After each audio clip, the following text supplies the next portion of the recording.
ఇవాల్టి ముఖ్యాంశాలు. దేశవ్యాప్తంగా భారీ వర్షాలు, తెలుగు రాష్ట్రాల్లో కూడా దంచి కొడుతున్న వానలు, పూర్తిస్థాయి ప్రవహిస్తున్న వాగులు వంకలు. కమ్మ గ్లోబల్ సమిట్లో పాల్గొన్న సీఎం రేవంత్ రెడ్డి, రాజకీయాలకు ఎన్టీఆర్ ఒక బ్రాండ్, ఎంతో మందికి అవకాశాలిచ్చారని వ్యాఖ్య.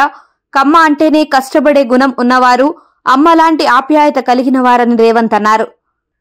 నిరుద్యోగ మహాధర్నాలో పాల్గొన్న కేంద్ర మంత్రి కిషన్ రెడ్డి, రేవంత్ రెడ్డి ఇచ్చిన హామీ మేరకు గ్రూప్ 2లో 783 పోస్టులను 2000కు పెంచాలని, డిఎస్సి గ్రూప్స్ పరీక్షల మధ్య కనీస వ్యవధిని పెంచాలని, నిరుద్యోగులకు వెంటనే 4000 రూపాయల భృతిని విడుదల చేయాలని కిషన్ రెడ్డి డిమాండ్.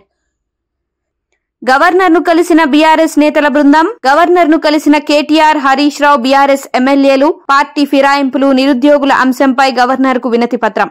ఉద్యమ సమయంలో రాష్ట్రంలో ఉన్న పరిస్థితులు ఇప్పుడు ఉన్నాయి. కేటీఆర్ అప్రజాస్వామికంగా విద్యార్థులపై దాడులు, కేసులు పెడుతున్నారని కేటీఆర్ మండిపాటు. ఉద్యమ సమయంలో రాష్ట్రంలో ఉన్న పరిస్థితులు ఇప్పుడు ఉన్నాయని వ్యాఖ్య.